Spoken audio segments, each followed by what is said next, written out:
Everybody, what's up and welcome back. If you're new here, I'm Liz. This is Creating Crime Time, where I'm your host.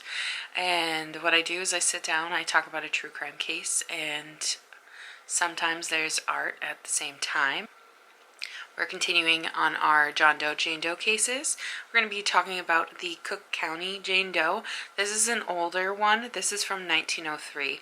So this is well over 100 years old. At this point, I mean, it's 119-year-old case. So, yeah. So this Jane Doe, her death is involved with a fire. So if you're not familiar with the Cook County Jane Doe, this is in Illinois. It's Chicago, more specifically. So this includes the fire at the Iroquois Theater in Chicago. Well, this was like the deadliest fire in history at the time. So on the 30th of December of 1903, at approximately about 3:15 p.m., the Iroquois Theater on like 24 through 28 West Randolph Street broke out into fire. And this, like I said, has been considered one of the deadliest fires in U.S. history and the deadliest single building fire in U.S. history, because the death toll in this fire was 602. Now, it was, I believe, 575 people died in the fire, and then the remainder died in days, like, after the fire had happened. So they succumbed to their injuries. Now, this woman, she was found among those that died in the fire, and she is the last unknown and unidentified from the fire that died. She had recognizable features, but she has never been identified for 119 years, which I find very, very, very sad, because I mean, this is somebody's family member that has been unidentified for this long. Why? Anywho, that's just, I get angry with stuff like this because there's people out there that know exactly who they are and they're not coming forward. It's like the case that's happening in New Hampshire right now with Harmony Montgomery. I'm not going to go into that. I'd rather not touch an ongoing investigation while it's happening. I know a lot of crime YouTubers like to, like when the Gabby Petito case was happening. I'd rather get all my facts straight before speculating. I digress. Alright, so the cause of this fire is from the muslin fabric curtains. So they ignited when a broken arc light, it came in contact with it. So basically the glass of the light broke. They actually have it in Chicago on display. The arc light broke, and then the muslin fabric curtain, when it was like, not tied back, it swayed out, it ignited. Yeah. There was 250 people that did have non-fatal injuries after the fire and after everybody got out. So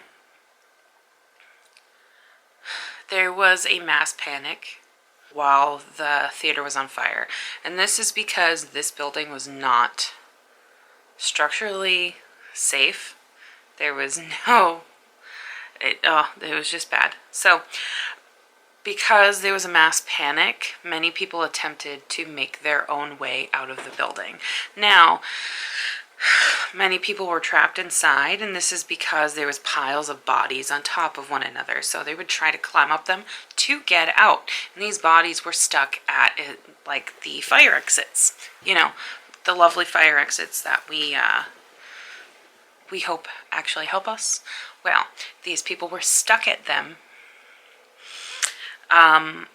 Yeah, and so because these bodies were stacked, they were stacked to about like 10 feet high. That's pretty tall. That's a pretty tall stack of bodies to be blocking off these exits. Most of these victims ended up dying due to asphyxiation by the fire, smoke inhalation, and the different gases, or they were crushed to death, or, I mean, they were burned to death. It's estimated, I already said it's estimated that there was about like 575 people that died that day, and the remainder died afterwards because they succumbed to their injuries. So this Jane Doe, her body was laid to rest properly, which I find this part very, very, like, I think the people that were with her body, I know this is going to sound really weird, but I'm really happy that there was people with her when they buried her. So her body was laid to rest properly in the Montrose Cemetery. There was about 500 people, now 500 people surrounding, random people in Chicago that came to her service to lay her to rest. And this was on the 12th of June in 1904. And they watched as they laid the last victim of the Iroquois fire to rest. They wanted to support her. Now, the undertaker that took care of her body, Undertaker Kircher, he prepared her for her burial, and he also donated his services and a casket to bury her. Now, that's very nice to read of, because not a lot of people would do that for a unidentified person. And all the costs of her burial were taken care of by it was the Cemetery Association and by the city of Chicago. Even though she is in a nameless grave, she was laid to rest in a proper grave and a proper burial. So, like I said, she has been unidentified for 119 years, and at the time of her death, she was believed to be about 50 years old. So, let's backtrack a little bit. The show that was playing was Mr. Bluebeard and the second act. So, like I said, the muslin caught on fire. Well, the fire extinguishers that were in the theater were useless against this fire. So the extinguishers they had was basically like that drop chemical. You drop it on the fire. It didn't do anything. Also, 3 of the exits were forced open, but they led to unfinished fire escapes. This is what I meant by this place was not fire safe. And the other thing too is that when people open these doors, it actually helped increase the flames of the fire, because you're adding that air and it's oxygenating it. Like, you're not enclosing it in an area, that way it will diminish by itself. You're adding more fuel to that fire by letting more air to it. So the owners of this building and the architect that helped build this building claimed that this building was absolutely fireproof. Now, that's a big crock of shit because of this fire. And I mean, it clearly wasn't. Even, like, it was noted by several people, including the fire department captain, stating that it was not fireproof. This building was not fireproof whatsoever. I have an itchy ear, don't mind me. And that this theater was extremely hazardous. And it didn't follow fire codes. It was not up to standards. They just really wanted to make sure that it looked pretty and it was done quick and as cheap as possible. What does that sound like? Today's day and age.